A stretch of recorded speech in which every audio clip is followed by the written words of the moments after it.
was it? I know it was Youthing saying we got a rematch of DeWalt versus Forever, but they've never actually played with each other. The thing with the recall was against Pharmacy, so let's introduce both of our teams here, then we can get going. Obviously, I took a little bit of a longer break there, but that was fine. But either way, iRk, very strong team, came third overall in Season 1. Season 2, they've done pretty well. They're 6 for 3. They're in position 4, I believe, at the moment, which is kind of cool. Valhalla team, however, they're in second. They have done incredibly well after their merger with Clan Wiko, so kind of cool. They've both got pretty good Terran players, which is kind of good. They've both got pretty good Zerg players. They've both got pretty good Protoss players. And when I say pretty good Protoss players in iRk, that's kind of an understatement. They have DeWalt, they have DeWalt, Favorite, Oyaji, 3 really, really good Protoss players in the foreign scene. Obviously, there's a lot of good players on Valhalla team, but really, they've only been sending out the same people. So even though Valhalla team got a really massive, diverse roster with the merger with Clan Wiko at the beginning of Season 2, they're not even sending out everyone. Bishop is part of VT now as well. He's part of Wiko. If you don't know who Bishop is, he's in the ACS, I don't think he's in CMSL, but he might be.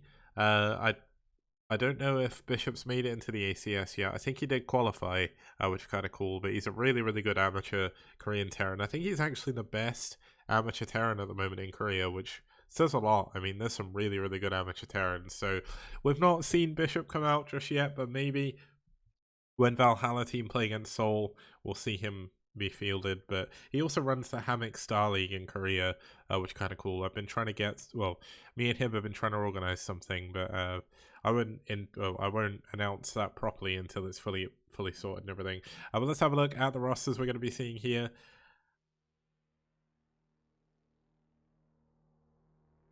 For iRk, we're going to have DeWalt. He's going to be playing against Forever on Multiverse.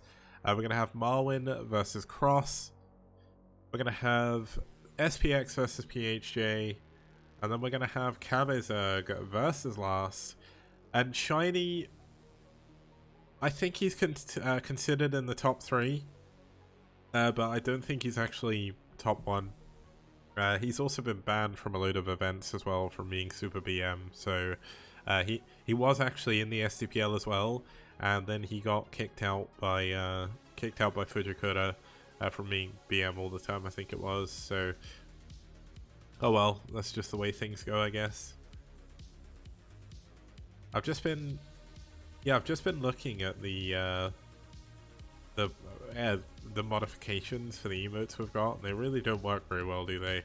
There is a cool one that works, the Rev logo. I like this one. I need to update this to someone else, but we've got a load of Rev people here, so I kind of feel like we need it. But yeah, this should be a really, really cool series. VT, obviously a very strong team. iRk, a very strong team as well. Now let's actually have a look at the map stats. I've completely clicked the wrong button first, so you got to see how weird the overlay works. But essentially, Multiverse, very, very cool map. This is going to be a TVP. TVP so far, Terran are 4-3 up, but that is very close. There's not been too many games of Multiverse so far, so looking forward to seeing how this is going to play out. Let's introduce both of our players. We'll start with the Valhalla team player for now. Forever, a lot of you may not know him, but he's rank 18 in the STPL overall. He's won 8 of his last 10 games, and he has an 80% win rate. VT are a mix between Clan Wiko and Valhalla team now. They were a fully Mexican team before. Juicegate, essentially, I dropped a load of juice all over my desk. It went all under my monitor, all under my keyboard, and all over my keyboard as well. But what people don't know is on Tuesday, before I set up my new monitor, essentially what I ended up doing was cleaning every single key individually from my mechanical keyboard because it was difficult. But yeah, that essentially the juice thing just reminds me about that because it was a massive failure. Oh no. But yeah, press F to pay respect, because that took me a long time to clean. But either way, Forever's got an 80% win rate so far. He is doing incredibly well in this season, so kind of good. How are you guys getting so many channel points? Like, I guess you watch me a lot, which I'm kind of happy about. You could actually get double channel points, I think, if you were subbed as well. So if you have Amazon Prime, if you got a Twitch Prime sub, feel free to use it on this channel. You'll get access to all of the emotes, and you can also spam me with channel points and stuff. But yeah, it looks like anyone in YouTube wondering why I'm talking about this, I've just spammed the juice emote, or the juice thing, about like 20 times in a row. Either way, Forever really good. His opponent for iRk, one of the best foreign Protoss players in the STPL. He is the best foreign Protoss player. Rank 3, just behind Scan and Noob from Seoul. Highest ranked foreign player. Highest ranked Protoss player, or second highest ranked Protoss player in the STPL. And he is doing incredibly. He's won 9 out of his last 10 games. He's won 12 wins over 5 losses over Terran. I mean, DeWalt is an absolute monster. One of the best Russian players right now. One of the best foreigners in general. And in the STPL, he is a beast. And I cannot wait to see how he's going to do here against another equal beast here in Forever. As we get into game number 1 of iRk versus Valhalla team. It's DeWalt versus Forever.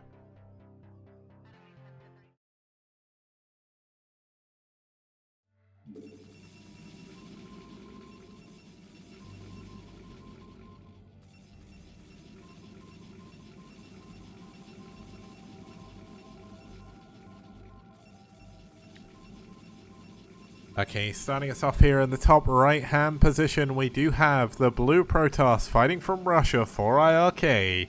It's DeWalt.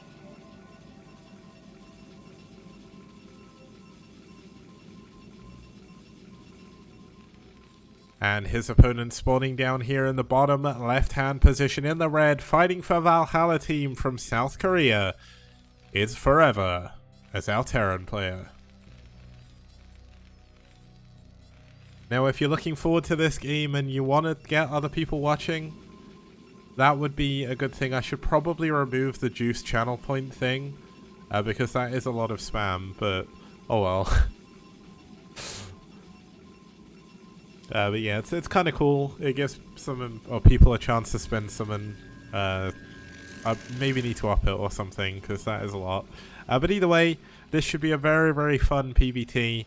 Two of the best players currently in the STPL.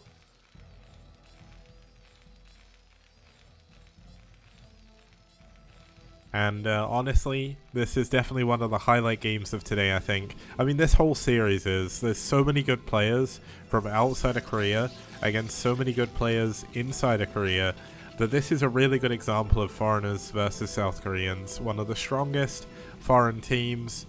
Forever is a very, very strong amateur Korean Terran. He's got an 80% win rate overall in the STPL, and genuinely just really, really good. So the games we've seen him play so far have been really awesome. The games we've seen DeWalt play so far have been really awesome as well. So against each other, this should be fairly evenly matched. And I'm looking forward to seeing it. So if you're in any Brood War Discords and you want to spread the word of how good this game is going to be, post a link out to the STPL, get more people in here, let's get the viewer numbers up, and if we get them up high enough, maybe we can attract some bigger sponsors. My eventual goal for the STPL, if I can, is to be able to get the team sponsorships themselves, like the old Pro League did, and essentially have like a really, really massive sponsorship. But we're way off of that. We're only on Season 2, and maybe one day we'll get the STPL big enough that I can host a big LAN finals, so that'd be amazing. But yeah, this should be a really, really good series between iRk and Valhalla team, and I've been looking forward to this.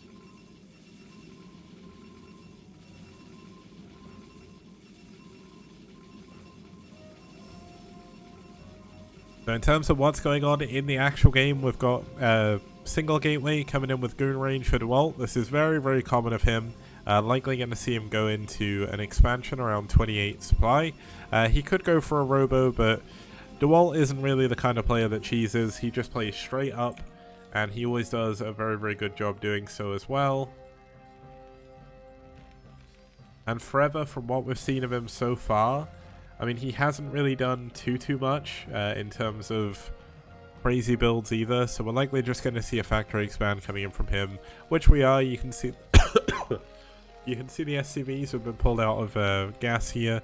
He's walling in with a bunker at the front, and he'll be building his command center on location. So it was actually a 23 supply Nexus here from DeWalt, which is kind of crazy, but well, it's not crazy given what he scouted, but it's definitely something you don't often see from Protoss players these days.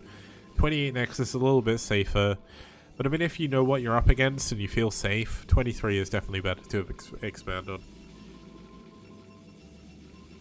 23 Nexus can, essentially 23 Nexus can struggle a little bit against a 2-fact. And we did see a 2-fact earlier on in the first series, but we probably won't see that from here. Now, DeWalt's got a probe down here in the bottom left. I'm not really too sure if he's going to be doing that. But Landowner saying whoa in chat for some reason. Not sure why, but I guess we'll find out at some point.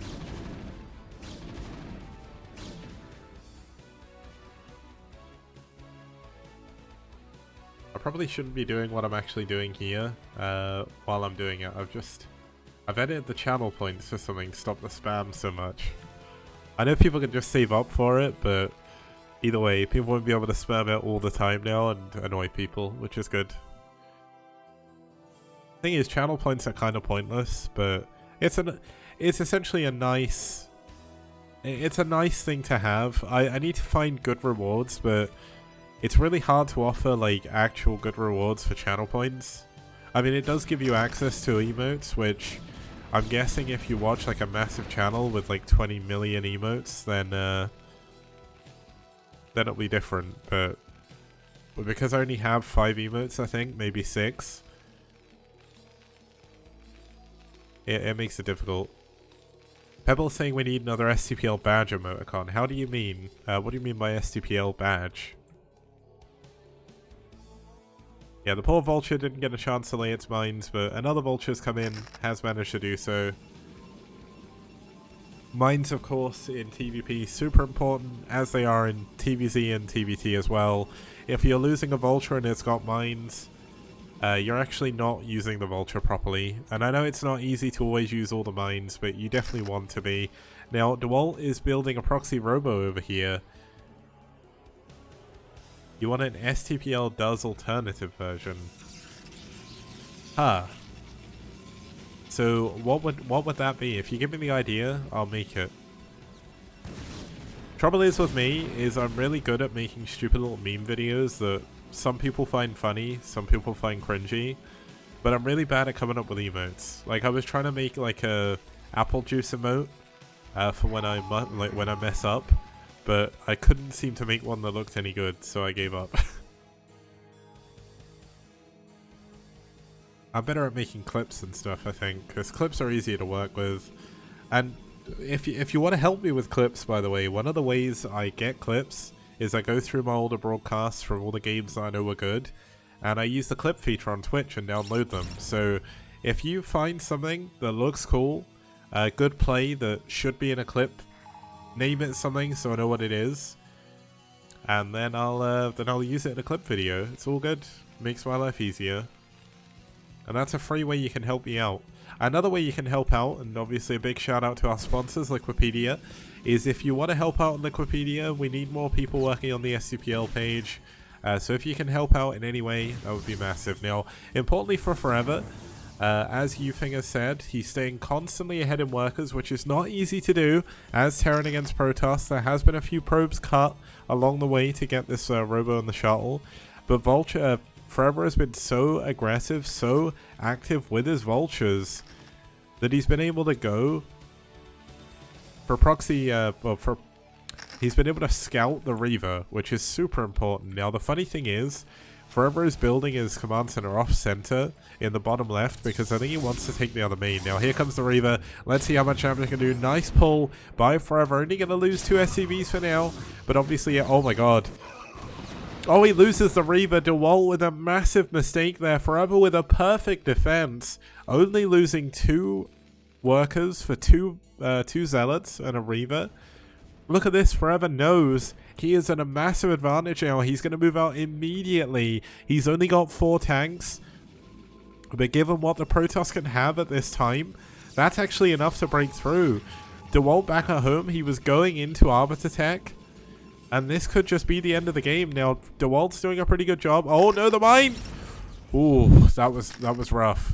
Oh no, the Vulture's going to get into the mineral line. This is massive. The mines. The mine. Okay, he does manage to deal with the mine. Lucky, but DeWalt is losing probes. He's actually lost more probes than the Reaver killed SCVs. And look at Forever. He's going to pull back his tanks. He's like, okay, you've got more Dragoons than I feel you maybe would have had at that point. And he's going to go back. Now, there is going to be a second Reaver here in the shuttle, so it's going to be round 2 of the harassment. The Observer scouting the fact the tank's going to go back home. And DeWalt's going to be feeling pretty good about that. He didn't lose too many probes. But that's certainly not a position you want to be in. Now, is the Observer going to fly straight into the base? Or is it going to wait here? It's going to see the tank count, which is super, super important. The Reaver going into the main. Sorry, I looked at the buildings, thinking it was them. But nice Scarabs so far. Going to nearly even up the supply and workers, which is very, very good. He delays one of the factories. And as long as he doesn't drop on that mine, he should be in a good position. So that is a nice little comeback there by DeWalt. There's been a lot of back and forth so far. He dropped the Reaver down here. He did cancel the control tower.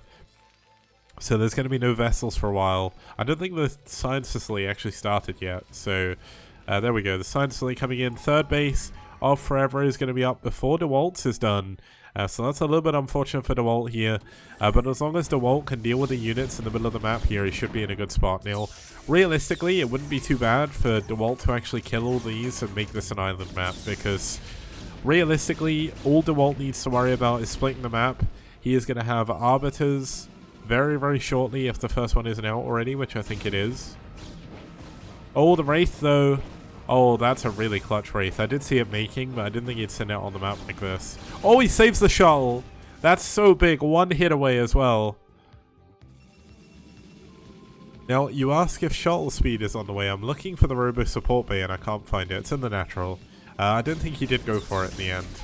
But looks like DeWalt is ready to make this into an island map. And as I said before, that wouldn't necessarily be a big problem because he is going to have Arbiters. He's going to possibly have carriers later on.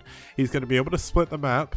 And it's going to be so much more difficult for Terran to push through. Now, there is the temples that Terran can break through, but that makes a very small choke. So the Dragoon's unfortunately taking a little bit of extra damage. All he has to do is kill a single assimilator. And that essentially means that Forever will never be able to take another unit through the middle. That's why he's using a DT. Unlike against Bio, where you need to kill both of them, as soon as you kill one of these assimilators, that's it. Terran can't move through anymore. And there we go. Oh my god, he even gets a couple of tanks. Oh, he only gets 1. But that's pretty good. Now, recall is obviously going to be a very, very powerful tool on this. There is going to be a fleet beacon. So it's going to be Arbiters into carriers. I don't know whether or not we're going to see carrier recall here. If DeWalt somehow heard me 2 weeks in the past, going, we need to have carriers recalling around the map, and he does it, I am going to be so unbelievably happy. But look at this. Oh no, the mine! Oh! Okay, that could have been worse. I thought that was going to be awful, but only 2 of the Vultures died.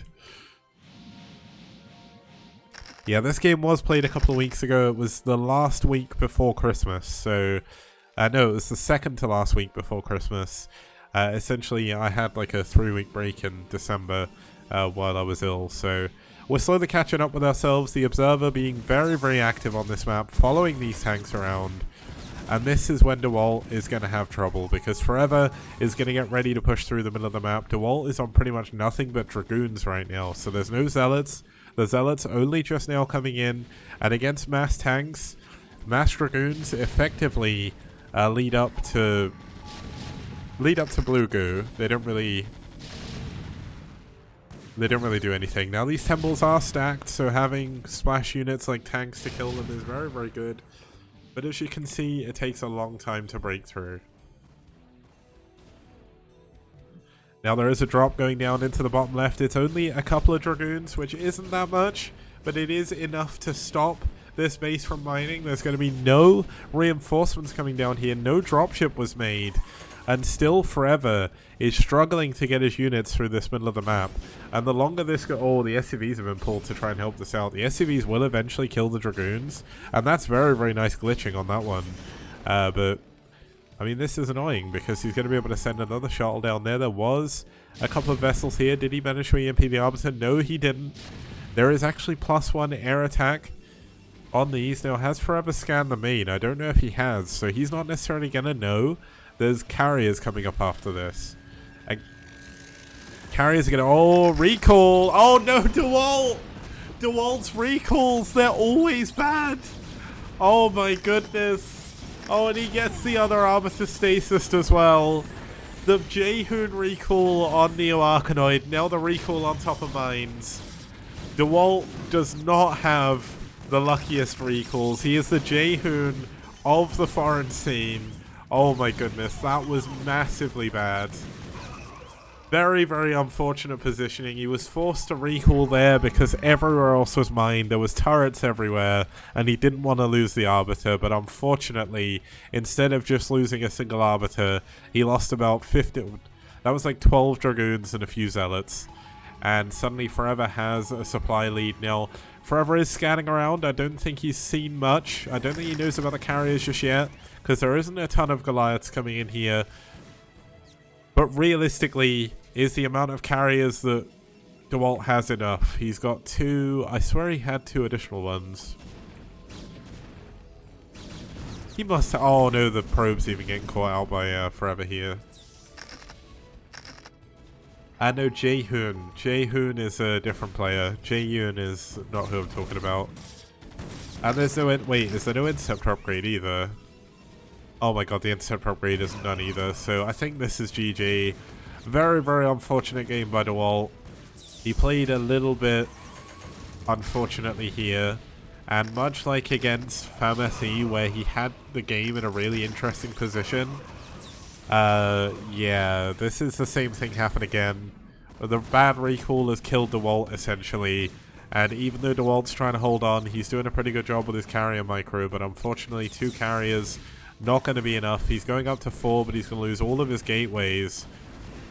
And he has killed the Goliaths, so eventually these carriers will kill the tanks. But I mean, it's only a matter of time before he loses everything else. There's going to be vultures heading to his other base. There is Dragoons down here in the bottom left. They are going to stop the 3rd base from mining. But a 4th base is coming up. A 5th base is coming up as well.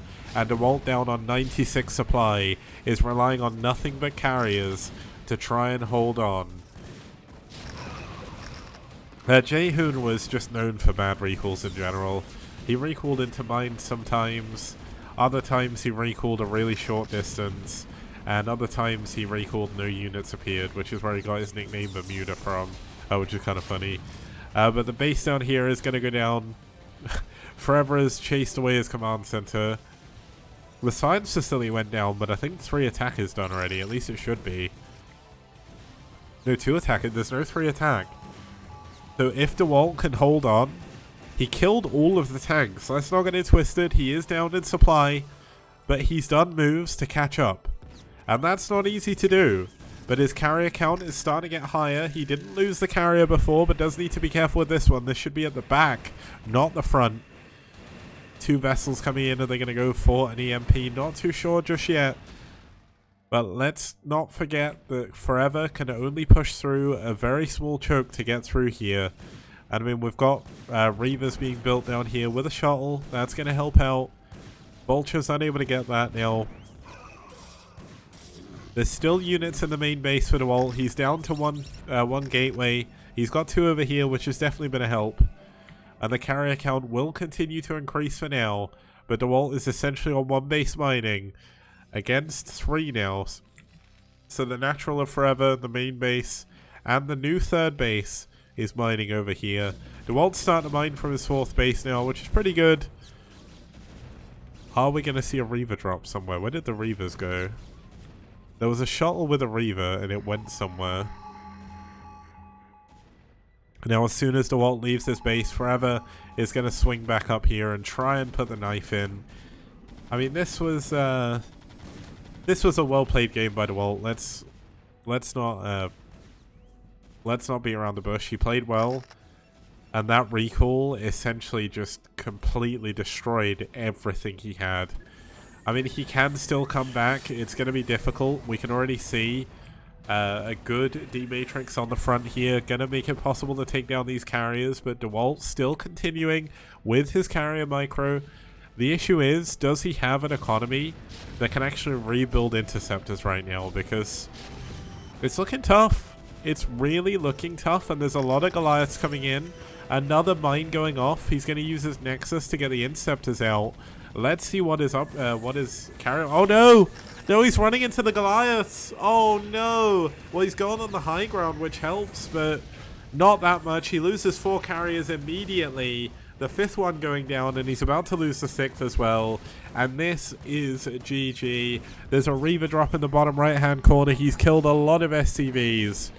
But unless he has Reaver drops at every base, unless he somehow pulls off a miracle, he is not going to be able to clear out the rest of what Forever has. And Forever is going to win essentially by default at this point.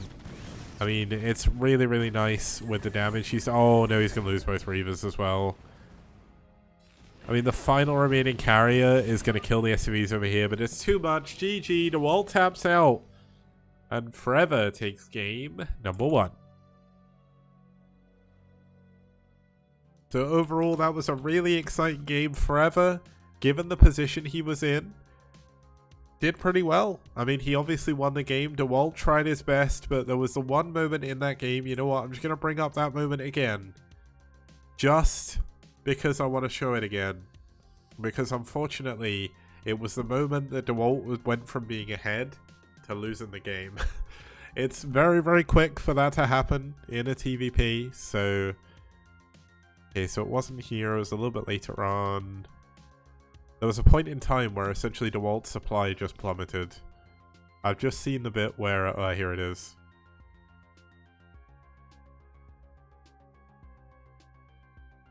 Oh my god, I keep I keep rewinding just to the point the recall ends. Okay, let's go back into the game and let's have a look at this for the last time. Where is... Okay, so I'm a little bit early, but we'll just have a quick look anyway. I just want to show this off because I want to just go through the position that DeWalt was in here and essentially what happened after that. So DeWalt was nearly ahead in supply. He had a fantastic position on the map. He'd locked Forever on one side. But here we go. So let's check the supply. So 150 supply here. Gonna slow it down just a little bit. We'll watch the recall come in. He recalls directly on top of newly placed mines. And all of a sudden, DeWalt plummets about 30 supply. He loses all of his units in the main. And suddenly he no longer has a ground army. Essentially, he goes from having a big ground army to none in like 2 seconds. But that was definitely a rough situation for DeWalt. Unfortunately, that can happen sometimes. Recalls are rough. They either work really well and they win you the game, or in a position like that, they can lose you the game as well. So, what can we say other than welcome to PvT? And we'll be back in I'll be back in just a few minutes with game number 2 between iRk and Valhalla team. See you guys soon. Okay, we have a ton of Matrino codes still to use, so I'm making this quick video to show you how easy it is to actually use them. So you click the Matrino link, it brings up the Matrino page. In the top right, you hit sign in. You sign in with whatever you want to. In this case, I'm going to sign in with Twitch. That'll take you back to the page, and then if you hit contribute, you put in the coupon code LSTPL. You can put a comment if you want to, and you can hit contribute right there, and it'll add it to the prize pool. Easy as pie.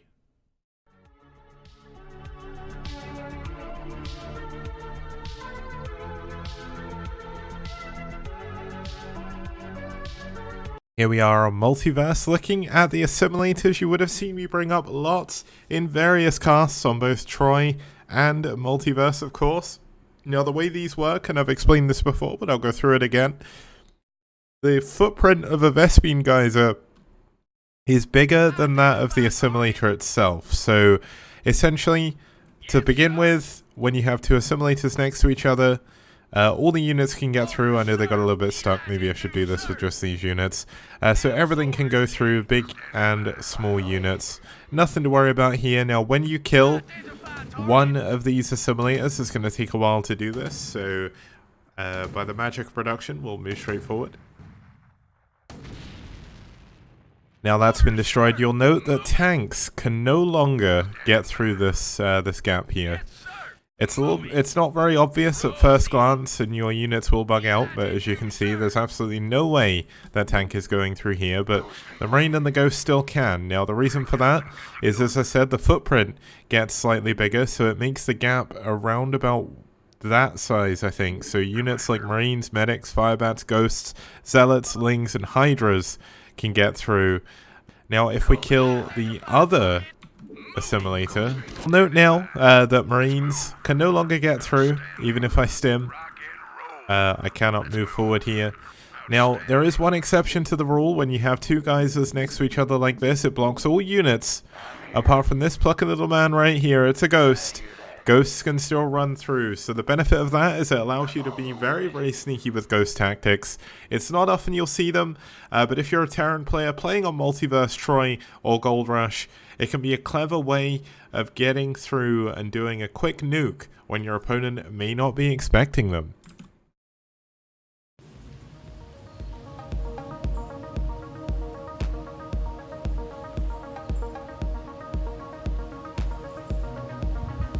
Did you know it was possible to drop behind the naturals in Fighting Spirit?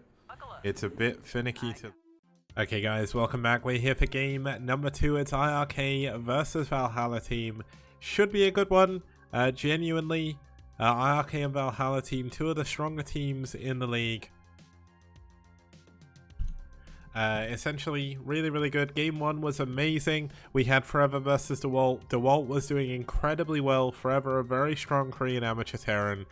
And then, unfortunately, in stereotypical STPL DeWalt fashion, the recall went completely wrong. And it led to a terrible, terrible error. And unfortunately from that, DeWalt couldn't really recover and Forever took the game. But this is a new game. It's a new set of players. It's a whole new world we live in, and it's a brand new way to see. It's a brand new place with a brand new attitude, and this time we've got a TVZ, because let's introduce both of our players. Starting us off for iRk is going to be Marwin. Marwin, really, really good Ukrainian-Swedish Terran player. He is Ukrainian by nationality, but now he's Swedish because he has a Swedish passport, which is why he has the Swedish flag before anyone complains. I know a lot of people complain about that a lot for some reason. Rank 31 in the STPL, not too bad.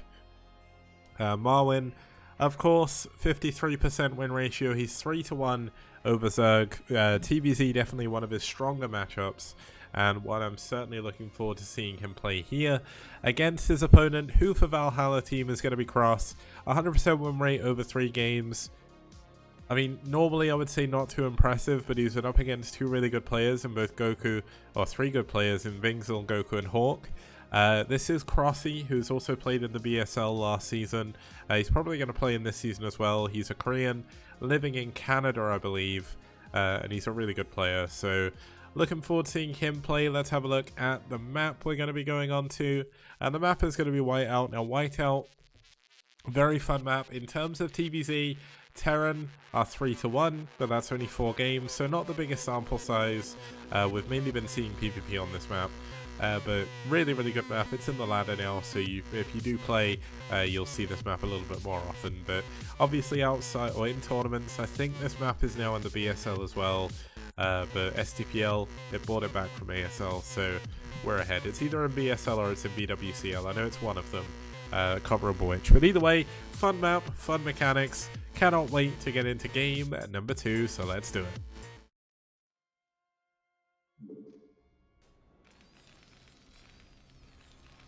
Whoa, this is the wrong screen.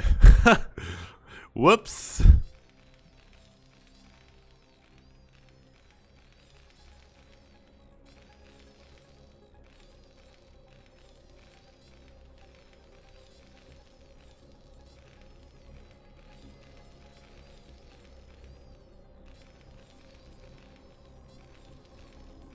Okay, starting us off down here in the cyan. I know this color's been removed from the game now, but this game was played just before it was removed. I still think it's one of my favorite colors to look at. It is Marwin fighting for iRk from Sweden. And his opponent spawning up here in the top left-hand position from South Korea, currently living in Canada. It is Valhalla Team's Crossy in the blue fighting as our Zerg player. Now, I do understand why they removed cyan, because in the minimap you can clearly tell it's the same color as the minerals, but I would have preferred they just made the minerals a different color. Cyan looks so good. Fight me. Like, if anyone disagrees, don't at me, because cyan's an amazing color.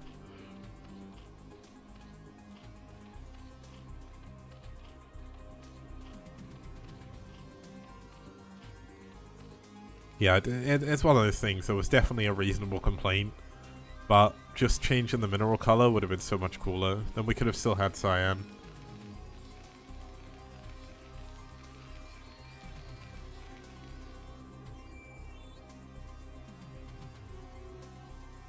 Yeah, essentially this game was played pre-patch, so cyan was still in the game, but it's been since removed. That's a little bit unfortunate, but unfortunately, these two players didn't play top versus bottom either, so we are going to have blue versus blue. Invidentia saying cyan is an amazing color, and now we get to get it on all maps because of the minerals. I mean, that's a fair point. But, I mean, can you look at this cyan SCV and tell me that doesn't look the best? It is hard to distinguish from the minerals. It's impossible to distinguish from the minerals, so as I said, I get why they removed it, but they should, like, my idea, and it's something that I wish they could do, is, you know when you do shift tab, I wish they made it so when you shift tabbed, you could select the colors it brings up, because I know at the moment it does teal versus green, but it's teal versus red even. But wouldn't it be really cool if you could say, I always want to play orange versus magenta or something? Yes, teal versus red, sorry. It's probably malachite versus red if Rapid were here, he'd say that.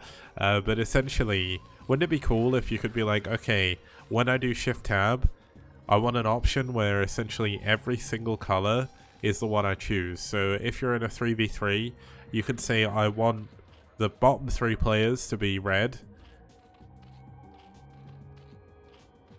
Yeah, you can change it to red, but when you're casting, even here, it's a little bit awkward to tell. But a lot of people don't want to make their opponents red on the minimap, which is fair enough.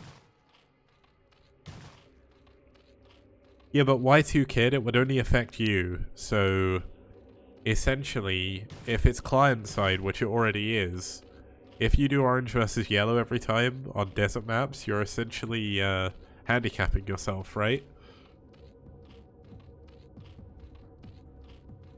I do like orange versus yellow, but Crossy going for a 2 hatch layer, very, very stereotypical of him recently. Yeah, Cross is a super high level Korean player. Cross is one of the, I don't know if he's the leader of Clan Wiko, but essentially he was the one that helped set up with VT Game and SFCA the merger between Clan Wiko and Valhalla Team for STPL. Obviously they're playing under the Valhalla Team banner, but he's got really good English. He's essentially, I think, fluent in English and Korean, so...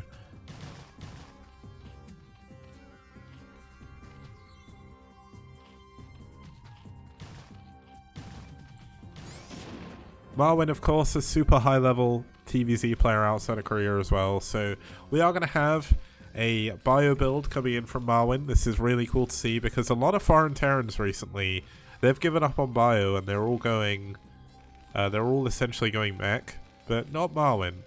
Marwyn's got his bio. I remember it was a while ago now, but I seem to remember him used to playing a lot of SK Terran, which is probably one of the hardest styles to play in the game. You have so many units to manage, and essentially the only tech you have is science vessels. So it's very difficult to play. It's super fun to watch, but it's definitely fallen out of favor because of how hard it is. Now, mech is obviously a little bit easier. It is a 3-player map, so mech is better on 3-player maps, just because it's a lot easier to defend your bases. But it's still cool, and I'm looking forward to seeing how Marwyn's going to make this work.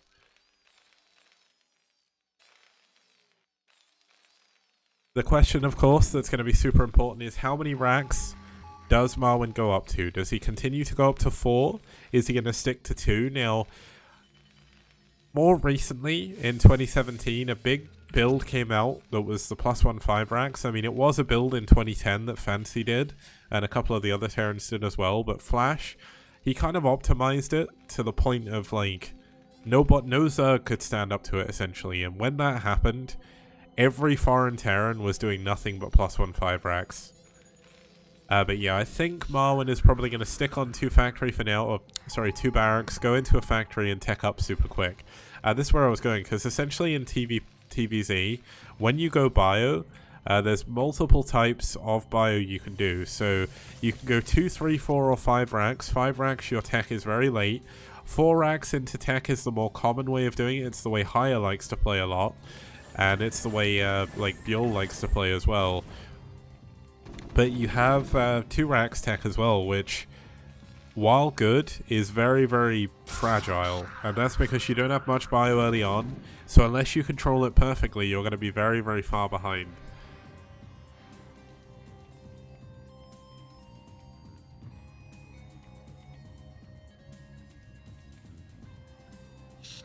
And we've got the dance going on, which is very, very normal in a TVZ. The bio against the muteless. The good thing is the bio is keeping the muteless away from the mineral lines, and that's where you want them as Zerg. So Cross currently unable to move into the mineral lines. No, oh, nice pick off on one of the mutas. Good target firing.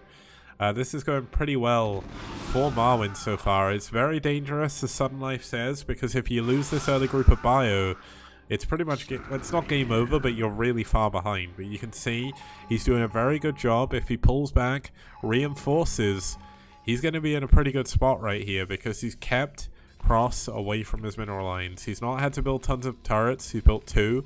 He's got +1 almost done. And only one turret in his natural. Like, how crazy is that? Looks like Zerg's turned up, cheering for Cross, his fellow Zerg brethren. But yeah, Marwyn has got up to 4 racks. 4 racks before factory. I mean, I would have preferred the 4th racks a little bit quicker.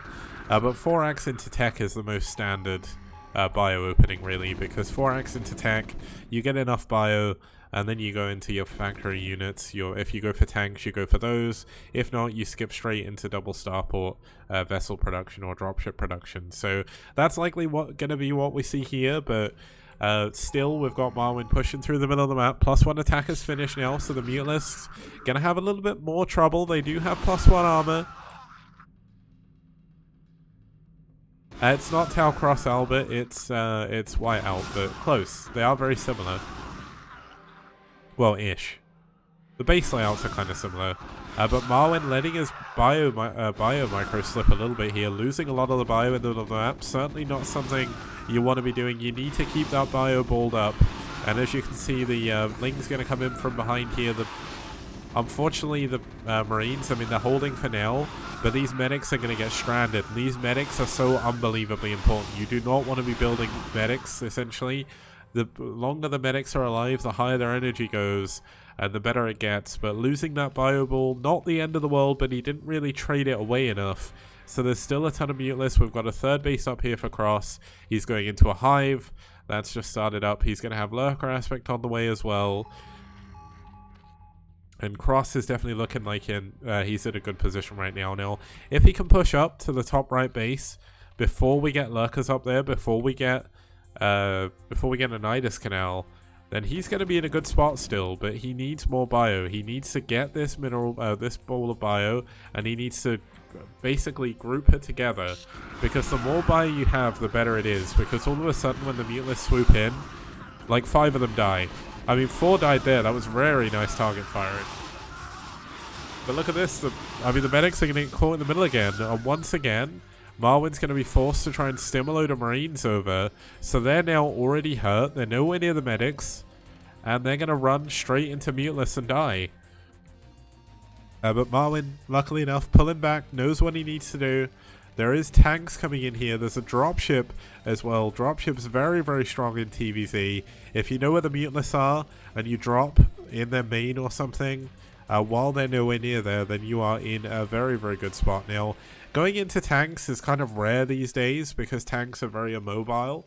When you want to push, really, you do need them, but pure SK is a little bit more mobile and everything. A lot harder to control, though. Definitely someone to watch out for. But Marwin's on 2 bases. He's still up in supply. I mean, Hive is done. The Ultralisk Cavern and the Defiler Mound are coming in. But Marwin's definitely... He's not in the best position, but he's not in the worst either. Terran can stay alive on 2 bases forever, and realistically, the only problem you start to have is when the Zerg is on 4 base. When 4 gas comes in, that is when it's not good to be a Terran player. Now we're going to have Marwin push out into the middle of that with his units. Essentially pull Zerg's attention away from the natural, and then he's going to go for a big drop. There's a Nidus Canal coming in though. So for him to push across, is there an Irradiate? There is an Irradiate ready now. Let's see if he does it. He gets one of the top ones, but no splitting. Oh my goodness. Okay. The Irradiate one died first, so that was a little bit unfortunate. But look at this. The drop coming in at the natural. There's no scan, but he is going to be able to pick up the units. The Mutalisks are out in the middle. And while the Mutalisks fly back home, look what Marwin's army does. This is what you have to do as Terran. You essentially have to come in. You have to go in at 2 angles at once and see if you can break through. There's only 2 lurkers here, and there's no swarm. There is finally a Defiler. It's going to get... Oh, it's not going to get radiated, but it looks like Marwin's going to try and get in before he can get consumed done. And he may be able to break the 3rd. And if he can, that's going to be an incredibly strong timing in this game. This 3rd base is everything. It secures the 4th. Without this 3rd, that's going to be it. Looks like Marwin is in a great position. The swarm coming in, but that's actually helping the Marines against the Mutalisks. Now, the... unfortunately, he runs into the swarm. So he's not going to be able to continue this push. This tank will go down, but not before this. Oh no, the creep colony is going to go down as well. But that was definitely a good push in from Marwin. He's killed a lot of drones with that drop as well. It's 38 drones only for Cross. Cross is going to try and get a 4th base now. But if Marwin went for some more dropships, he is going to be in a good spot now. There is another vessel coming in. I don't think there's another dropship out on the map at the moment. What is this? This is an SCV. Checking for a 4th base up here. But this is looking pretty good for Terran. As I said before, if Terran's on 2 base and Zerg doesn't have 4 gas yet, Terran are in a pretty good spot now. Let's check the upgrades. They are very, very important. We've got 2-1, 3-1, or 3-2 is going to be on the way. There's 2 armor. Wait. Has he only got 1 engineering bay? I know. I'm blind. There we go. 3-2 is on the way. 3-2 is so unbelievably important. If you don't have 3-3 or 3-2 when Ultras get their upgrades, you essentially die. But look at this. He's going to send a load of bio into the natural. There's no units up by the top right for now, but swarm going down. But there's no units here to make use of the swarm. Another swarm going down. If he can get the Nidus Canal, he's going to break the natural. There's a few Lings, but that's not going to be enough. Well, maybe it is because Lings are strong. Oh my god, an Ultra under the swarm. Oh my god, all the drones from the main are going to go down. 29 drones are all that remains here. The Ultralisk Cavern going to get targeted down as well. Marwin in a fantastic position. One of the Defilers goes down as well. Marwin is in a position to take down all of the tech. The Ultralisk, though, it has 3 armor, but look how quickly it's melting to all of these 2-1 Marines. And Marwin has done it. He's broken Cross. He's going to get all of the tech here. He may even get the Hive. And if you get the Hive, that's no more Defiler Mound. No more Defilers for a very long time. Now, I believe there is a counterattack coming in at the front, but there is some medics on the ramp blocking the Ultras from coming in. And there is some dropships. He can lift the units up in. This is the important thing, though. Losing the main base for Zerg is impossible almost to come back from. We're going to have a big drop going into the 4th base as well. Yes, there's Ultras down here, but realistically, it doesn't matter too much. The swarm runs out. The Marines very, very nicely microed against that Lurker Spine. The Ultra's going to go down at the front. Remember, guys, there is no more Ultra... Oh, okay, there is an Ultra's Cavern. The first thing he rebuilt was the Ultra's Cavern. What is a... Oh, I know I'm saying this, but Crossy is a really good Zerg player. It's just I hate Ultralis very, very much. But yeah, look at this. There's going to be a dropship going into the 3rd base. The natural is going to be falling for Cross as well. Really nice irradiate on the Lurker. The Lurker is really the only unit that gives a threat here. Marwyn has really done a fantastic job to come back here. I mean, there's 2 Ultralists down here. One's got 11 kills with 27 health. The Lings clean up the drop, but not before all the drones go down. Cross is essentially on 1 base mining. He's got an Ultra's Cavern and a spawning pool. And I mean, Ultras are good, but 3-2 is now almost done for the Marines. He's on 2-2 at the moment. +3 attack should almost be done. Yeah, it's very close to finishing. And I think Marwyn may have checkmated his opponent. Marwyn has done such a fantastic job in this game. He absolutely pulled Cross apart in the right locations. This bio is likely going to go down, unfortunately, for Marwyn, but not without taking out a couple of extra Ultras. And that's pretty much all she wrote for Cross this game. I mean, he's got Ultras, they're good. He's got 3 Lurkers, which could kill all this bio if he stopped Lurkers, but look at this. There's more science vessels than there are attacking units for Cross in this game right now. And that's pretty crazy. Well, that may be a little bit of an overstatement because there is 40 supply, but what a fantastic game for our Terran player here. Our Swedish-Ukrainian Terran player really showing Cross how it's done. Nice irradiates, making really good use of all of his energy here. And he's going to be able to go up. He's going to break this new main base. And that's going to be it, pretty much. There's not too much else he can do. There's a single vessel up here. If he moves in and, like, even irradiates 1 drone, that wouldn't be too bad. A nice D-Matrix on one of the front Marines. He's going to kill the Ultras as they come in from behind. A nice irradiate as well. Absolutely annihilating the Ultras now. They don't have their upgrades. GG, and Marwyn takes game number 2.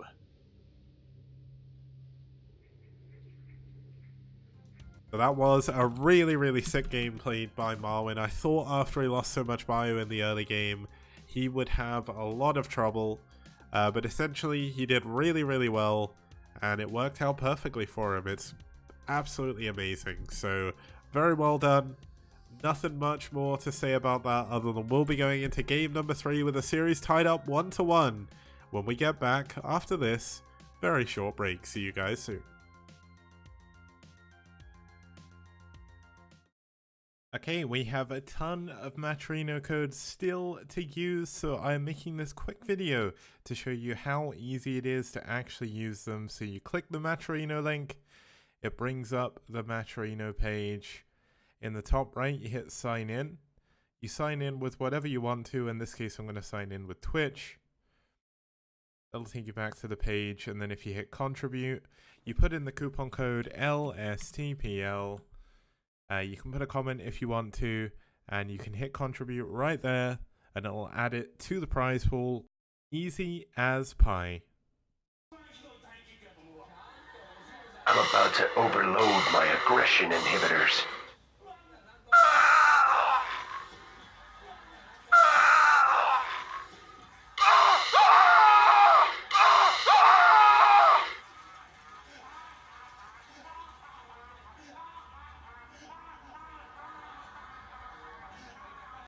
Tsugi tsugi to hirogaru personal computer ディスクシステムの世界。ブリザードエンターテインメントから新しい冒険を試すことができる RTS ゲームの発売が決定されました。最初は人類から取り寄せしたテラン。バイオニックやメカニックやいろんなユニットでプロトスとサーゴをぶつぶされます。でも気をつけて同士討ちも可能です。抜群技術力があるプロトス。もし友達がいない場合、プロトスがおすすめます。あなた方の透明人間が卑怯ですが、ぜひ使ってください。そして怪物のザーグ。君の実力はナンバーズ。敵を圧倒してください。ユタリスクコントロールもガンガン使って勝ってください。応援してくださいね。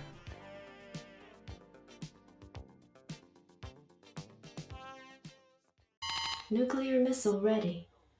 Nuclear launch detected. Hey, how'd I get here? What the hell? I need that college money.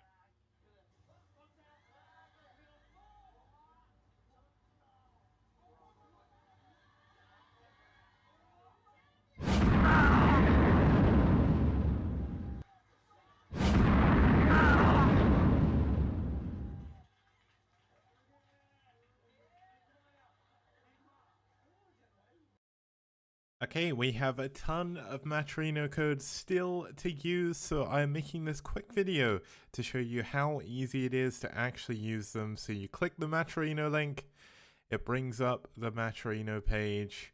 In the top right, you hit sign in. You sign in with whatever you want to. In this case, I'm going to sign in with Twitch.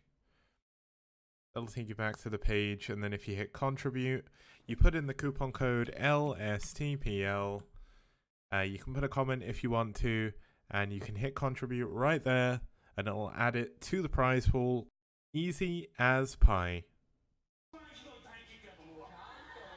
I'm about to Okay guys, welcome back. We're here for game number 3 between iRk and Valhalla team. We've just had a fantastic game number 1 and game number 2. And Shad, to answer your question of how it is possible, Gambareba nandemo dekiru yo.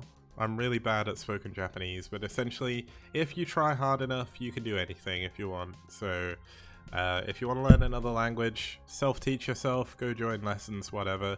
Whatever way you learn best, do it. I started learning Japanese at the beginning of last decade, I think it was, in 2011 maybe. And I've been learning now for, I guess that'd make it 9 years. I'm not a weeb. There is a reason why I'm not a weeb. I started learning Japanese before I got into like anything weeby.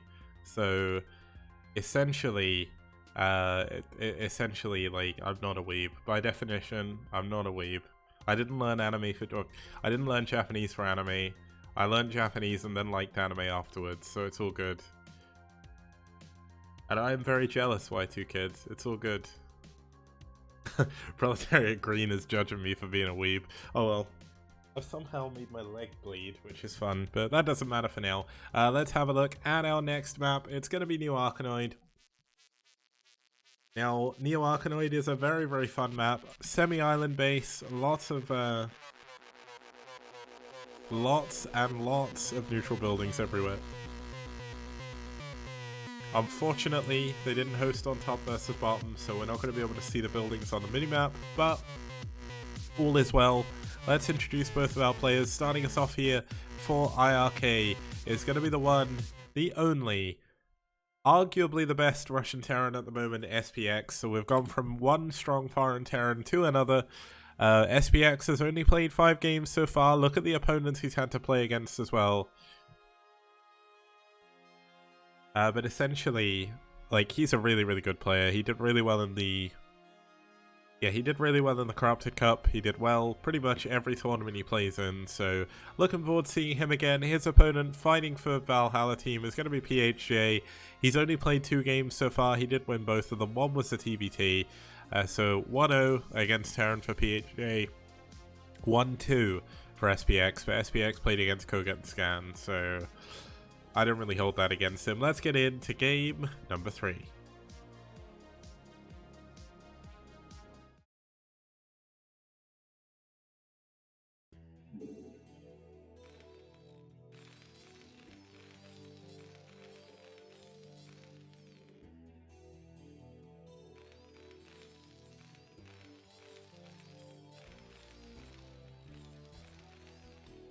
Okay, starting us off here in the top left-hand position is your blue Terran player fighting For iRk from Russia, it's SPX.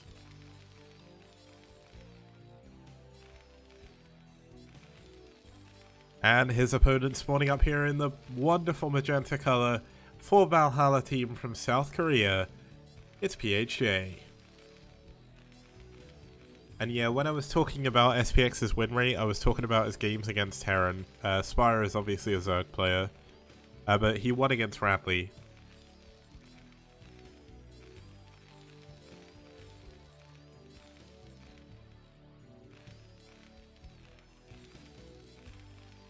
Captain Marchur asks, do you see the pink belt or just me? I'm gonna have to admit I actually have no idea what you're talking about, so if you can explain what you mean, that'd be amazing, then I'll be able to answer. This is another TVT. It's on a very good map for TVT as well. But why 2 kids? Like, the important thing to know about Japanese is there's actually a lot of foreign words in Japanese now. One of the things I've learned over the last 10 years, because it's changed a lot over the last 10 years, is there's a lot of English words in Japanese now, as well as French and German as well. They use a lot of loan words these days. There's a guy on YouTube called Dogen, who essentially, on YouTube he makes like funny skit videos, like comedy videos about Japanese and English or whatnot. But he does a Patreon where he does lessons. Now I haven't actually paid for his lessons or anything, but one of the things he said once in one of his like yearly update videos was essentially his joke was, I'm annoyed that I've spent so long learning all these Japanese nouns and now not even Japanese people are using them. There's so many things that are just in English now, it's funny. Like, if obviously your only exposure to Japanese is like anime and games and manga and whatnot, then it's more what do you call it, more pronounced in that, I guess. But even in like Japanese culture, there's a lot of loanwords these days. And it's kind of funny because for me as an English person, there's a lot of loanwords in English as well. Like yeah, we have a lot of loanwords in English, and then I learned one day from a French person that in France, there's a academy essentially devoted to making sure that loanwords don't make it into the French dictionary, which is just incredible.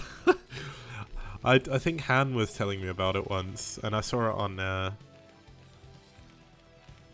waifu and husbando isn't like, that's more of an anime thing, and that's more a that's more like a weeb thing, which is a sad thing. People still say Yome-san, and I can't remember the name for husband. Loan word as in, yeah. A loan word essentially means it's a word that's been borrowed from another language. A loan word is a lonely word. Okay, we've got SPX going for 2 factory into a starport. He is going to be going for big drop play early on.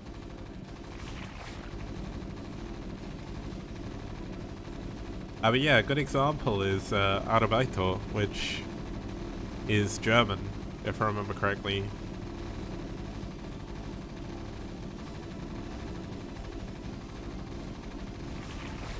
Wait, is Arbeit?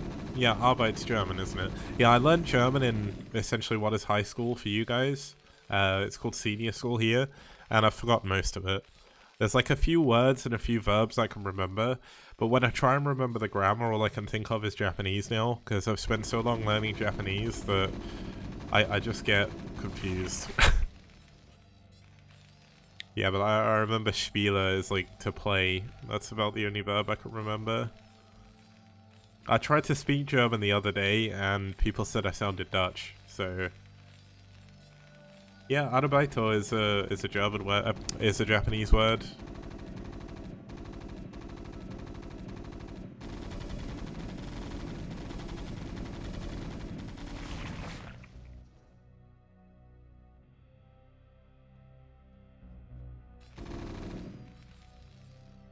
Yeah, and Invidentia, that song about turning Japanese is not about what you think it is. I'm just gonna say.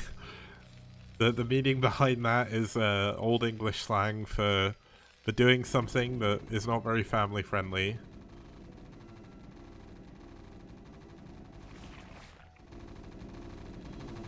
Okay, so we've got the first dropship coming in here. It's going to be 4 Goliaths, which are going to be very, very strong against the Terran player who does not have a single factory unit to his name.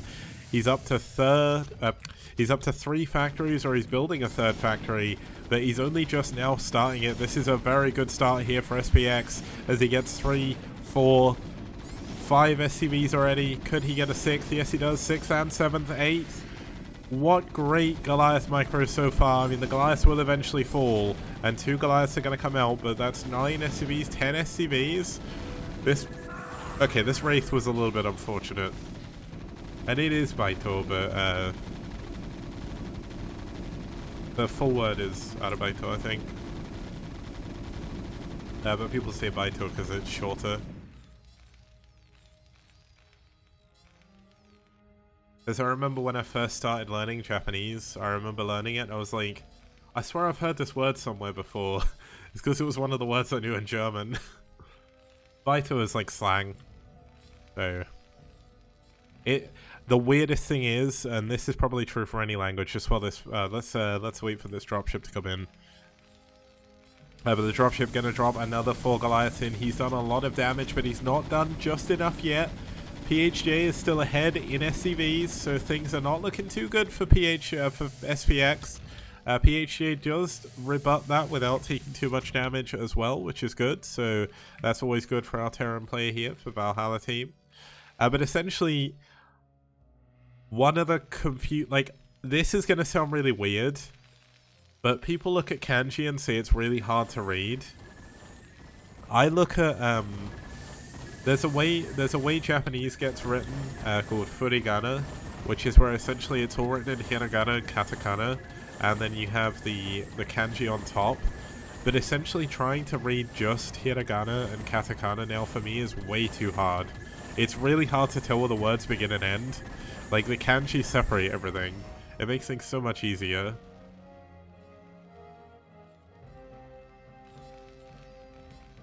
But yeah, there's some things, like, I've been playing games in Japanese now for like 4 or 5 years, maybe. I've been importing, maybe 6. And there's some games, especially JRPGs, where they use these super long and technical loan words that mean absolutely nothing, and then I look them up and it turns out they're French or German. I'm like, oh, that's why I didn't know what that was. Like, some of the English ones don't sound like the proper English word either. But the other problem is when you learn another language as well. I guess it's the same when you're learning English and you watch like a period drama or something. There'll be things like, just trying to think, like that.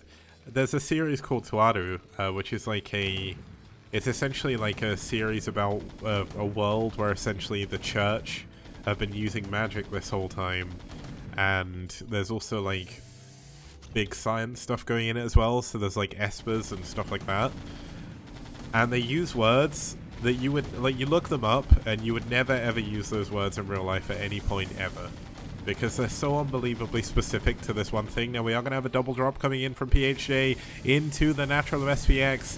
This is definitely a position that SPX cannot afford to lose. It is only 4 Goliaths have managed to drop out yet, but there is going to be 8 of them, and Goliaths on their own are pretty strong. Now the dropship's going to load up, they're going to fly away. They've taken a lot of that mining time away from SPX, and that's certainly not something that can go on. But I can't obviously relate, going back to my previous point, but I imagine when, like, a lot of you guys who've got English as a second language, there's probably a lot of really complicated English words that mean absolutely nothing. Shad, it's called Tuaru Majutsu Index, I think, or something.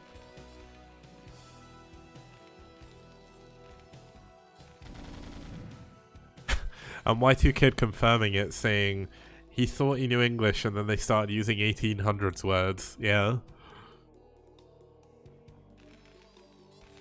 Essentially, it's just called Tuaru Index, so T-O-A-R-U Index. It's a very, very complicated show, and the plot is very, very involved.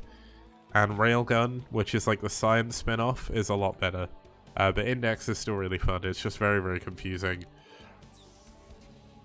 It's essentially a world where the church who use magic are at war with science. It doesn't make any sense. But because, of course, it is the church, they're at war with each other as well.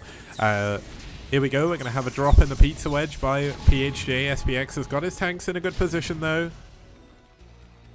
And yeah, the War of the Worlds film was bad. Apparently the book is better, but was it Tom Cruise? That version of the film was terrible. Apparently the original one was okay, though. Oh, there was a series? I didn't even know they made a series of it. Oh well.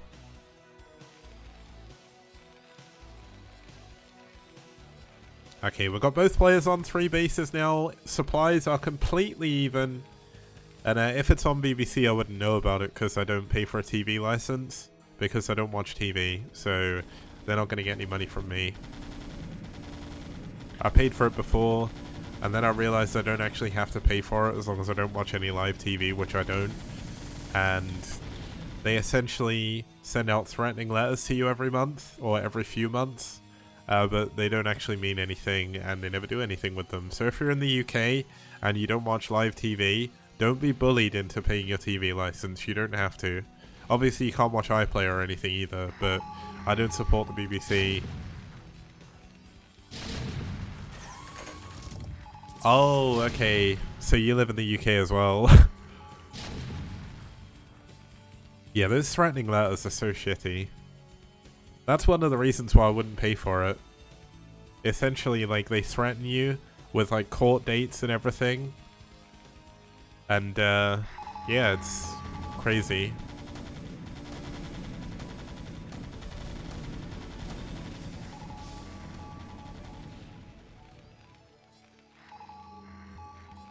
They made up this lie in the 80s, and I know I'm going way out of, I'm going way off the context of the game, but essentially in the 80s, they set out, they put up an advertising campaign saying they had TV license detection vans that could tell if you were watching TVT.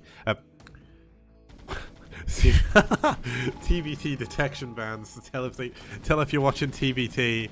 But essentially, they said they had these vans that could drive around, and what they would do is they would be able to analyze the light emissions coming in your on your wall through your curtains or whatever, and they'd be able to tell if you were watching TV, which is ridiculous. And everyone believed it. My dad still believes that they're a thing because he essentially got tricked into believing it in the 80s, and over the last few years, because the NDA has worn out on the people that worked for them, apparently what they did was they hired they hired a load of people to just drive around in empty vans. So yeah, the vans were completely empty. They said they were going to detect if they were watching TV or whatever. There's been various things about signal detection, light detection. It started off as light detection, and they started going on how they would pick up the signal from your TV, which is physically impossible. So don't believe it. It's dumb. There's a really cool website, if I'll try and find it, where essentially a guy hasn't been paying his TV license for like 10 years, and he's recorded everything. But here we go. Big drop coming down in the middle of the map. There's not much here for SPX to defend it. But looks like SPX is going for his own big drop. PHJ is going to see this, though. But this drop could come in and do a ton of damage. Looks like he doesn't know where he wants to send it. He's going to send it to the pizza wedge, which is going to be very difficult to defend. But of course, there is a lot of dropships. He can counter. No, he's not going to drop in the pizza wedge. He's just going to drop in the base. Okay. This is a ballsy maneuver. And it looks like we're actually going to have PHJ dropping on top of this drop. Very difficult to do. And that's really, really sick. PHJ has been able to secure a very good position out in the middle of the map, and that counter drop was amazing. PHJ is now down 30 supply in workers, but the supplies are even, which is crazy. And realistically, this is a really good game so far. We've had lots of drops coming in. The dropships from SPX have been saved. SPX is moving out onto another map again. I'm not really sure about this decision. But this TVT has been really exciting so far. I know I've not been talking about it very much, but I've certainly been keeping an eye on what's been going on. In terms of upgrades, we're 1-1 against 1-0. That means SPX is going for 2-0. It is going to be a little bit later probably than his opponents. His opponent is going for 2-2, so he is going to have an advantage later on. He does have a bigger standing army at the moment, and essentially you can already see that there's more units here, but SPX is going to try and take this location so he can go for a 4th base down here. We're going to see the same thing from PHJ, and this map is looking like it's going to split.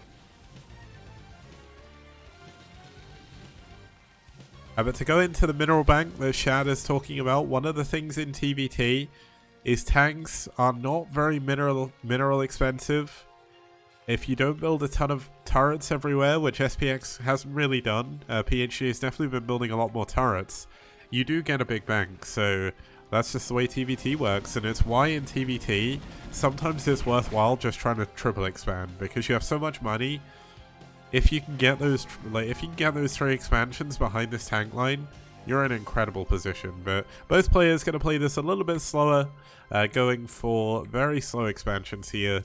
I mean, 16 minutes in a TVT top Korean level, so like Flash versus Fantasy 2010, we'd have the map completely split already. But both players playing a little bit more sensible now. It looks like PHJ, his dropships do get scouted. Oh my god, he loses one. A perfect drop by SPX, but wait, PHJ, does he just have more units down here? No! Oh my god, this is close, but nice drop by SPX, gonna clear down all of those units, and SPX has now got a 30 supply advantage. What a great scan by him, by the way, just to point that out. He scanned directly on top of the dropships and moved in location immediately. And now he's going to expand down to the bottom left.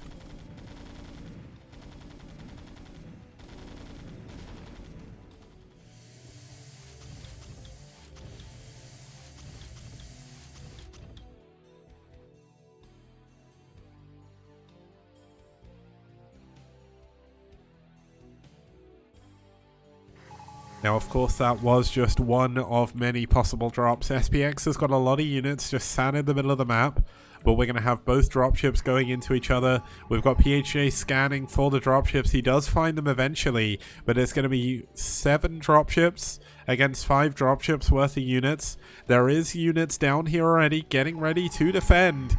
Oh, PHJ with a nice scan in front of his units, going to be able to defend against this. And Metaphysics asked, why do you think so many people dread to watch TVT? Honestly, I have no idea. I think people just don't like Terrans. It is historically a very long matchup, but people ignore the intricacies because there's a lot going on in this game. And I know I've not been talking about it 100%, but it's 2-2 upgrades against 2-0, and it means tanks are shooting each other, and they're killing each other in 2 hits, so dropships coming into the 4th base of SPX, not going to be able to clean that up.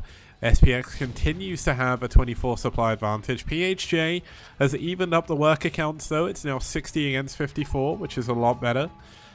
It is a very inch-by-inch matchup, as Black Obsidian says, and as I mentioned before... Oh no. 8 SCV is going to go down. That's a little bit unfortunate. PHJ is going to take the lead.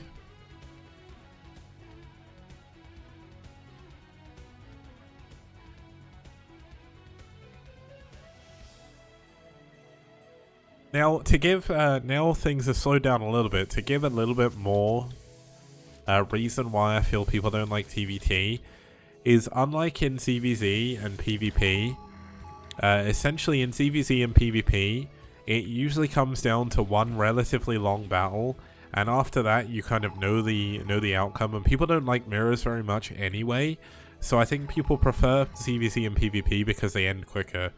But the thing with TVT is you can lose your entire army and still come back and win. It's very difficult to do that, but if you've got 3 tanks sieged at a choke, you're not breaking that. And that's why TVT becomes such a slugfest, because essentially every single point on the map matters. Now look at this, we're going to have drop on drop action once again. SPX is going to drop first, so his Goliaths are going to get a good engagement. But no, he doesn't actually have that many units in the dropships. What on earth was that drop? The 5th base is going to go down for SPX. Okay, we're going to have more and more units being picked up in the dropships, but there is a massive advantage now for PHJ. He's going to get in position over the 4th gas. PHJ, meanwhile, is getting his 5th gas, and SPX is definitely not looking in the best of spots right now. And the problem is, we're now at the stage of the game where tanks two-shot each other. So these tanks, they're too badly clumped. They're going to go down immediately. Nothing else but Goliaths are going to drop down here. They're not going to be able to attack. I mean, TBT essentially is samey because his tank Goliath dropship or tank Vulture dropship or tank Vulture Wraith. But this is getting really awful for SPX now. He's going to be down 2 bases. He's going to be down 30 supply. But all is not lost just yet. He's going to be able to pick up more and more units, and he's going to be able to go and attack now. SPX is checking out the middle of the map with his scans. He sees the dropships again. What is with SPX's scans, man? Wow. That is so good. It's so hard to tell where the dropships are going to be. And every single time he scans exactly where they are. What a player. Amazing. As a load of people in chat are saying StarSense scans. Now, is SPX going to get ready for this time? He's not going to scan them. We've got PHJ scanning this time. Now, PHJ... Wait. Okay, so the dropships have been caught, but the dropship SPX are going over to the main base. SPX may be trying to do this a little bit too soon. He's going to try and end the game. Now, when I say try and end the game, he's going to try and kill the factories. And in TBT, if you can control the factories, you can eventually win because you carry on, you get more and more supply quicker. But the issue, wow, there's a load of dead units here. Yeah, there we go. He's going to pick them up. Okay. So we've got SPX with a position over the factories. This means that no more units are going to be coming out of here whatsoever. But PHJ is once again in another fantastic spot, but he is going to be pushing through a choke here. Let's see if that's going to work. Now, the trouble is, SPX is mining out. This is the only base he has, and he cannot secure another base for now. The units have been cleaned up at the factories, and I think that very well may be checkpoint. Because essentially, checkmate even, not checkpoint. What on earth? A base trade is definitely not going to go in the favor of SPX here. I mean... PHJ, he doesn't have that much money, whereas SPX still has a bank, so maybe he can do something here, but there's going to be a lot of Goliaths coming in, a lot of SCVs coming up from the bottom, because PHJ knows as long as he can clear out these units, it's going to be game over. The tanks not target firing correctly, tanks from above going to start to whittle these down, and there's still a 40 supply lead here, 30 supply lead actually for PHJ. But don't forget, PHJ is mining from 2 additional bases right now. So it's 3 base versus essentially 1. There's units in the middle of the map. Essentially, poor SPX is bleeding out here. And when you're bleeding out in TVT, it's very difficult to respond from. Unfortunately, he was actually in a better position than I thought than he probably realized. And he threw away all his units on the factories. That is... one of the biggest curses of any single matchup. The problem is, like, people just get too eager to end the game. And someone's saying drop at 4 o'clock, but there's definitely there's no units down there, so... Y2 Kid saying give SPX the game because of the scans. I'd love to. But unfortunately, SPX suffers from what a lot of foreign players do, and I've spoken to Korean amateur players who said the exact same thing. Compared to Korean players, foreign players, they try and end the game too quickly. SPX had a chance to come back, but rather than just clean up the drop and expand again, he went all in on the factories. And unfortunately, it just didn't work. And when you he didn't necessarily throw the game away, but he was in such a good position the entire game. He panicked, I think, and when you panic, That can happen. Like, you go from being in a really good frame of mind, it was an amazing TVT regardless, 24 minutes of TVT goodness, which is always good. I'm never going to complain about that. But that's going to take us into game number 4 with Valhalla team up 2-1. And it's going to be interesting for our 4th player for iRk here, because I've not seen him in a while. It's going to be Last versus Babo. I thought it was going to be Kamizerg, but I guess Babo stepped in. So it's going to be a ZVP, and it's going to be on Carthage 3. I'll see you guys in just a moment.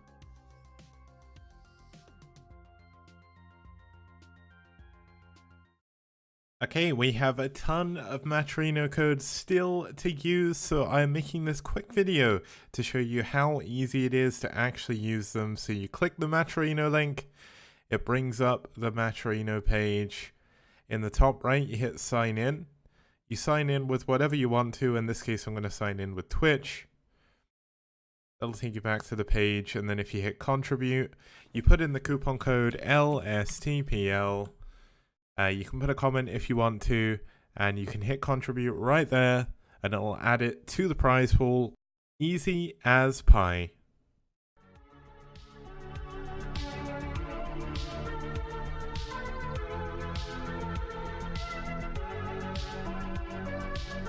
Here we are on Multiverse, looking at the assimilators. You would have seen me bring up lots in various casts on both Troy and Multiverse, of course. Now, the way these work, and I've explained this before, but I'll go through it again. The footprint of a Vespene geyser is bigger than that of the assimilator itself. So, essentially, to begin with, when you have two assimilators next to each other, all the units can get through. I know they got a little bit stuck. Maybe I should do this with just these units. So everything can go through, big and small units. Nothing to worry about here. Now, when you kill one of these assimilators, it's going to take a while to do this. So by the magic of production, we'll move straight forward. Now that's been destroyed. You'll note that tanks can no longer get through this this gap here. It's not very obvious at first glance, and your units will bug out, but as you can see, there's absolutely no way that tank is going through here, but the Marine and the Ghost still can. Now, the reason for that is, as I said, the footprint gets slightly bigger, so it makes the gap around about that size.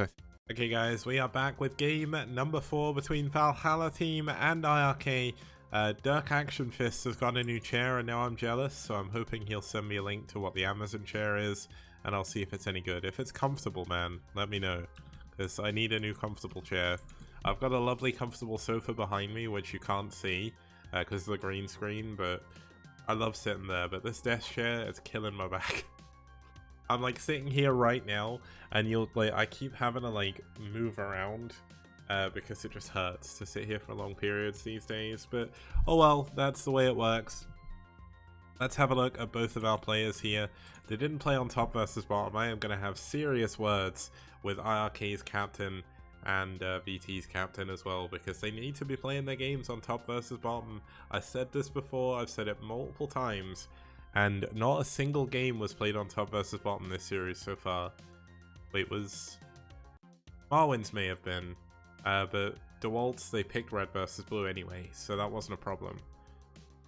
But yeah. Kind of cool regardless. Let's actually have a look at the players and then we can get into the game. Now there could be a bonus series after this depending on how quick this game goes, because there was one series from week 10 that I wasn't necessarily going to cast because a load of players just didn't show up for it and I've got no idea why. But hey Avi, good to see you, man. It's a little bit late for you, so surprised to see you get back here. But having a look, starting for iRk, it's going to be Babo. Babo hasn't played too many games in the STPL, but he's won both of them. He's 2-1 over Protoss.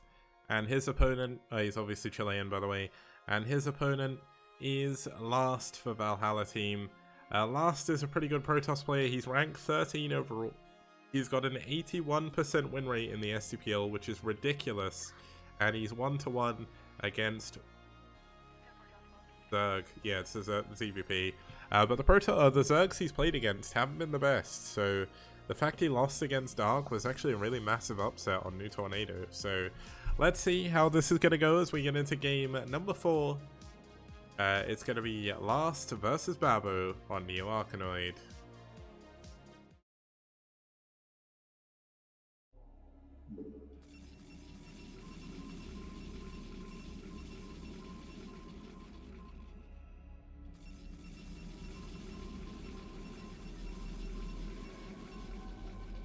Okay, starting us off here in the top left-hand position, we have the Red Protoss fighting from South Korea for Valhalla team.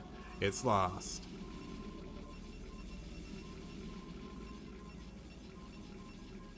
And his opponent spawning down here in the bottom right-hand corner in the magenta, fighting from Chile. It's Babo, fighting for iRk.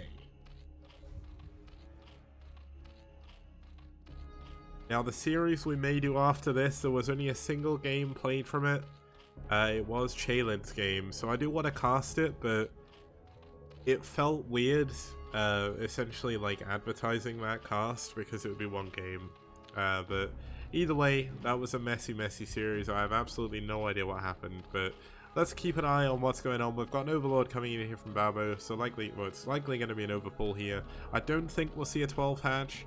12 hatch has kind of fallen out of fashion due to the fact Gateway Expand has been so popular, especially in the STPL. And there we go. Overpull. We're going to see a hatchery after this, most likely. I highly doubt we're going to see some kind of all-in. Which team didn't show up? I'm actually just going to double check. I think it may have been a mix, which is kind of... it wasn't nice. It wasn't actually nice. It was EF versus Bull. Let me double check. Because Chaelin played her game. Yeah, so... Yeah, so it looks like Goku versus someone, I don't know who it was an EF walkover win. Chaelin played against Dark. We had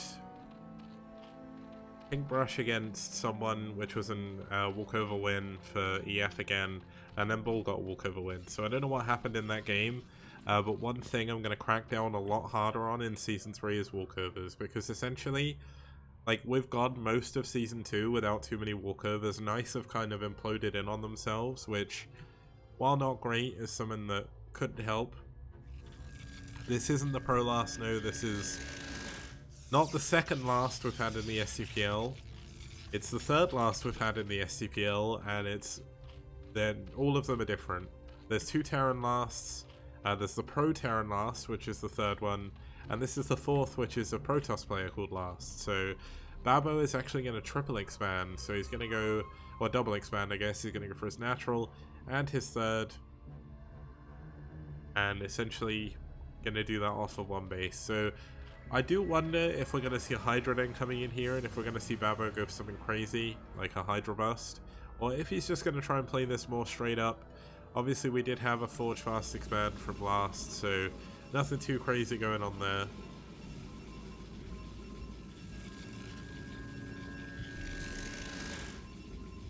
Oh no, it's not the same Last.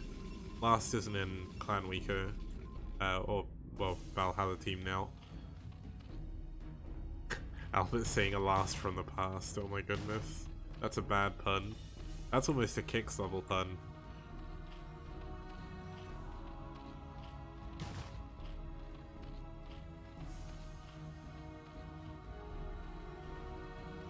Yeah, speaking of my sense of humor, I feel kind of vindicated that at least some people like it. I know there's a lot of you guys here that seem to find me somehow funny.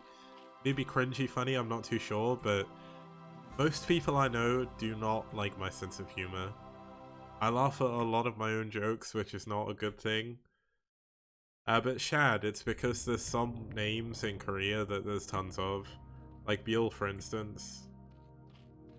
And Abby, it does matter if people laugh at you. That's not great. But if they're laughing, I guess they're having fun, so... Nice pick off by Babo on that probe. Babo definitely showing his 2v2 thing here.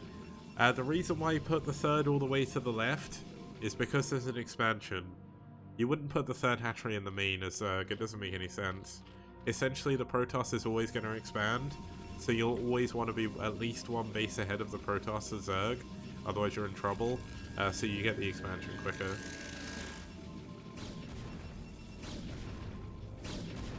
You can't really do that against Terran because Terran have more aggressive options early on, so that's why they don't do it.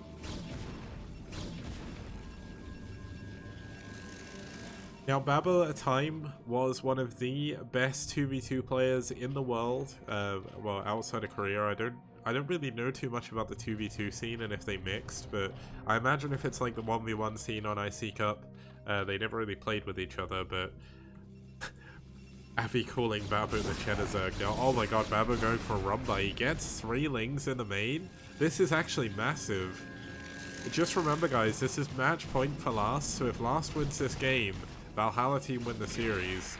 If Babbo wins this game, we go to an ace match, so that's kind of cool. It's not the real Last. Well, it is the real Last, but not the old STX Soul Pro Gamer Last. It's a different one. We have had ex-pro gamers play in the STPL before.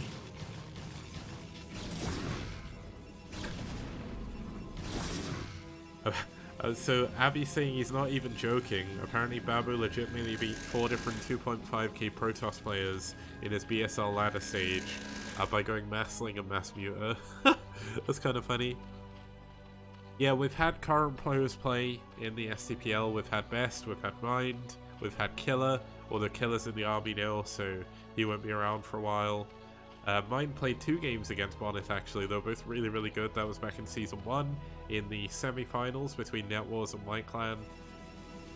Obviously, Bonnet has moved over to Seoul now, so that's probably not going to happen again, but... we've also had 815. 815 isn't so much a current pro as much, but he did turn league coach for a while after he coached KT, and also he's playing in this custom use Starlink, so... Wait, I thought Killer was in the army.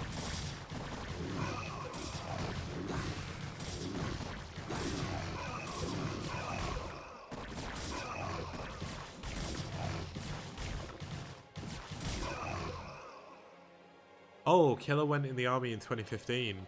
Oh, okay.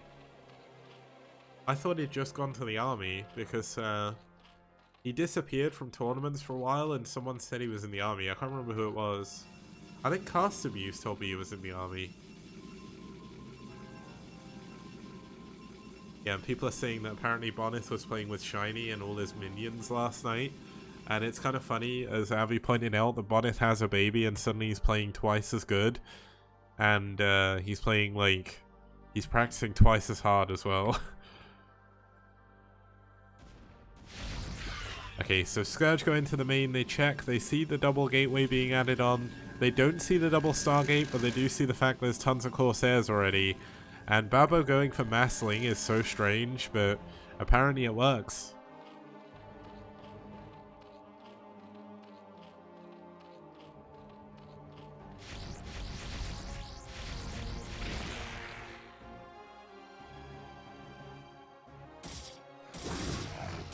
Now we had a push out of Zealots going into the, it's going to go into the 3rd base here. Luckily enough for Babbo, he's built a ton of Lings, but unfortunately, Lings do not shoot up.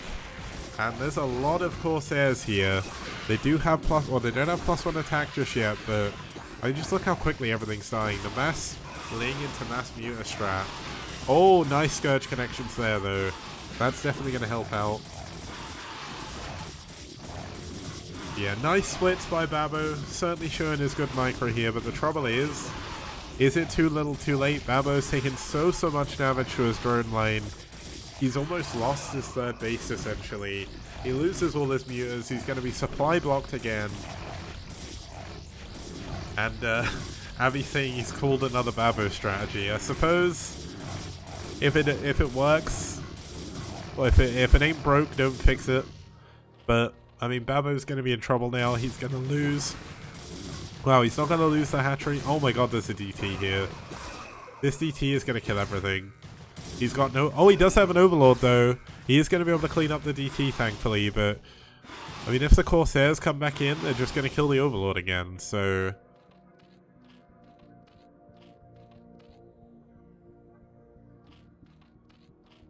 Babbo does not have his hive going just yet. I mean, it would be very, very difficult for him to have a hive right now. And the fact he was going for Ling Muta means he probably wasn't looking to get a hive anytime soon. So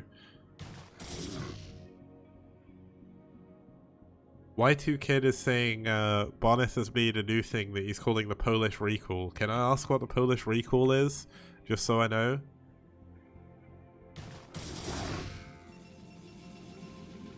So it's 5 gateways, 6 gateways if you count the one in the front. Upgrades still coming out here for last.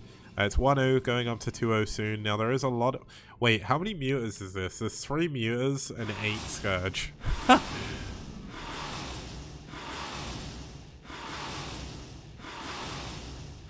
Oh, apparently for anyone watching, maybe if you're on YouTube or you're like not looking at chat, Y2Kid is saying the Polish recall is 2 robos and 6 to 7 shuttles.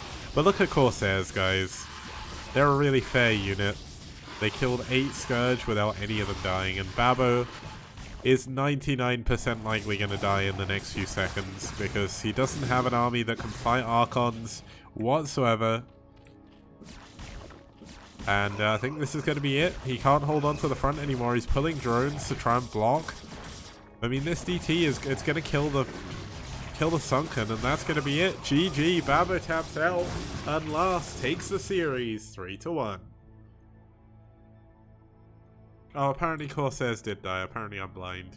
Sorry guys, it's really hard to concentrate on everything. Oh well, you know that from me by now.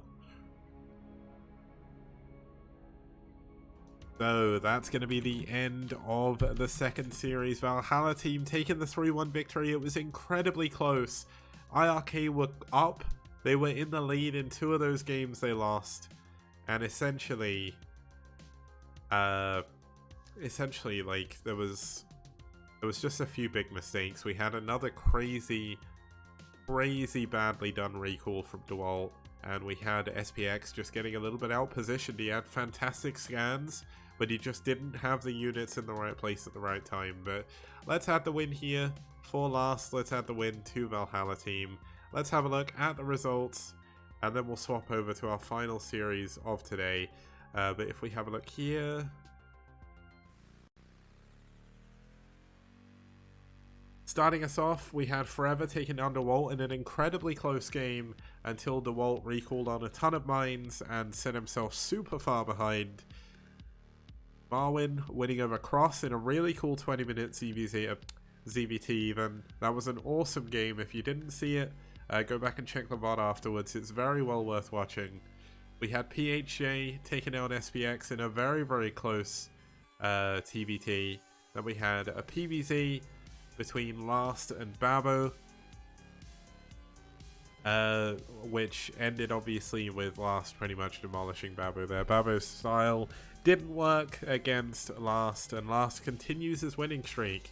But the final series of today is going to be Bull versus EF. Now, unfortunately, it was a little bit of a mess of a series, so there was only maximum 2 games played.